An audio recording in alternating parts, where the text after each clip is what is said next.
ये सोडियम है और ये क्लोरीन है, दोनों मिल के रिएक्शन करती हैं, ये NaCl बना देती हैं। NaCl क्या है? वो नमक जो हम घरों में यूज़ करते हैं, खाने पकाने के लिए इस्तेमाल करते हैं।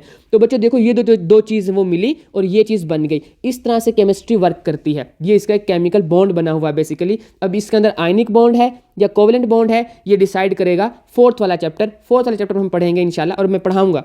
ओके बच्चों, मैं कुछ एलिमेंट्स बताता हूँ आपको, ताकि आपको थोड़ा फील आए कि वाकई केमिस्ट्री हमारी डेली लाइफ में यूज़ हो रही होती है। ये एल्यूमिनियम मेटल है, और एल्यूमिनियम कहाँ यूज़ करते हैं हम? ये एल्यूमिनियम का स्ट्रक्चर है, आपने पहले भी देखा हुआ, आखिरी शेल में 3 इलेक्ट्रॉन्स होते हैं।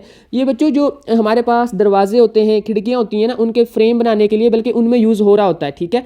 और इस तरह से ये और भी इन सब चीज़ों में बड़ी बड़ी जो भी है ना ये चीज़ें बनाई जाती हैं, उनमें ये यूज़ होता है एल्यूमिनियम।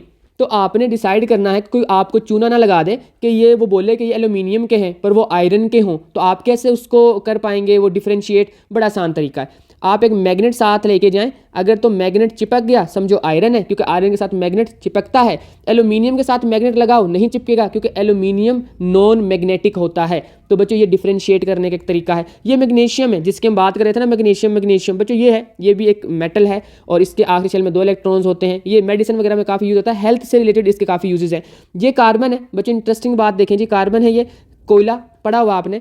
ग्रेफाइट भी कार्बन की एलोट्रोपिक फॉर्म है, और ग्रेफाइट पता क्या होता है? वो जो पेंसिल्स के अंदर सिक्का नहीं होता, वो ग्रेफाइट है। और आपने वो जो है डेली लाइफ में यूज़ करते हैं, आप पेंसिल्स को, छोटे बच्चे यूज़ करते हैं पेंसिल्स को, तो ये देख लें जी केमिस्ट्री का यूज़, वो पेंसिल्स में कार्बन की एलोट्रोपिक फॉर्म यूज़ हो रही है।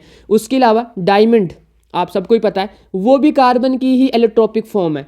और वो, अब बच्चों गौर से सुनो, कितना ही केमिस्ट्री का समझो मैजिक है कि जो कोयला है उसकी शक्ल देखें कैसी होती है, मतलब कलर देख लें चलें, या उसकी वो देखें कि अपीयरेंस कैसी है, और डायमंड की अपीयरेंस कैसी है, कोयले की प्राइस कैसी है और डायमंड की प्राइस कैसी है ना, कितना डिफरेंस है। लेकिन दोनों मिलकर कार्बन से ही बनते हैं।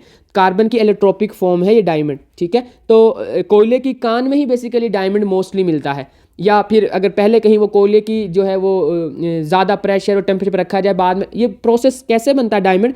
इंतहाई प्रेशर और टेम्परेचर, बहुत ज़्यादा प्रेशर और टेम्परेचर में रखने के बाद बनता है। बट इंटरेस्टिंग फिनोमिना है, आप चाहें तो देख सकते हैं इसको, आप सर्च वगैरह करें। अब आपको मैंने थोड़ा क्यूरियोसिटी मेरा काम है यहाँ पे, मैं ट्राई कर रहा हूँ कि आपके अंदर जो है क्यूरियोसिटी पैदा हो चीज़ों को जानने की, आपको लगे कि यार वाकई हमारी डेली लाइफ में केमिस्ट्री यूज़ हो रही है या साइंसेज यूज़ हो रही होती हैं।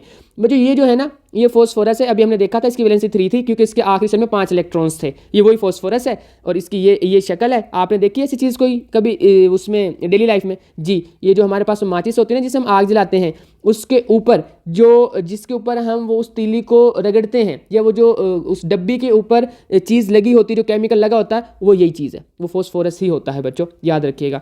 ओके, आप सबने बल्ब तो देखे ही होंगे, ठीक है। अब बल्ब के अंदर एक गैस होती है, वो जो शीशे का उसके ऊपर लगा हुआ ना, वो उसके जो अंदर है, वो जो फिलामेंट और शीशे के दरमियान में कुछ ना कुछ तो होगा ना, वैक्यूम तो ऑब्वियसली नहीं होगा, तो वहाँ पे वो बेसिकली कोई ना कोई गैस फिल की जाती है, और ज़्यादातर वो गैस ये वाली होती है, आर्गोन होती है, याद रखिएगा बच्चों।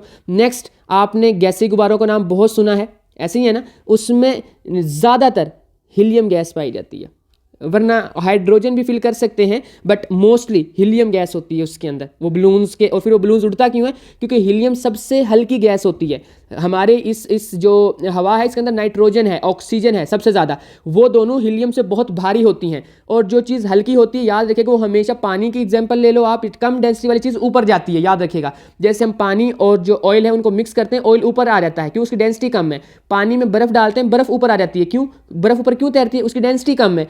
ये हीलियम ऊपर क्यों चली जाएगी, जो हीलियम का गुब्बारा है? क्योंकि वो हल्का है, तो ऊपर चला जाएगा, और जो नीचे रह जाएगी हमारे पास, या जो हमारे एटमॉस्फेयर में, वो तो नाइट्रोजन ऑक्सीजन है ही है बच्चों। आगे ये सिलिकॉन है। सिलिकॉन बेसिकली एक सेमीकंडक्टर होता है, और ये जो कंप्यूटर चिप बनती है ना बच्चों, इनमें बहुत इंपॉर्टेंट रोल है इनका।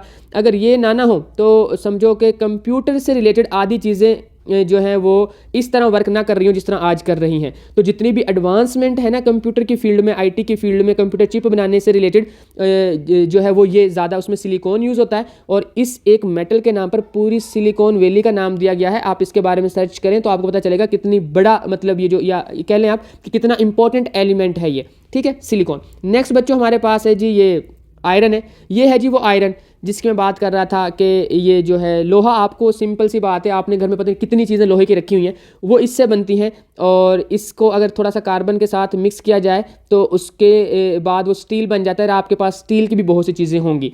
और बच्चों ये वो दो खतरनाक एलिमेंट हैं जिनसे एटॉमिक बॉम्ब बनता है, ठीक है। यानी कि यूरेनियम भी जो है वो बम बनाने के लिए इस्तेमाल होती है, और प्लूटोनियम भी।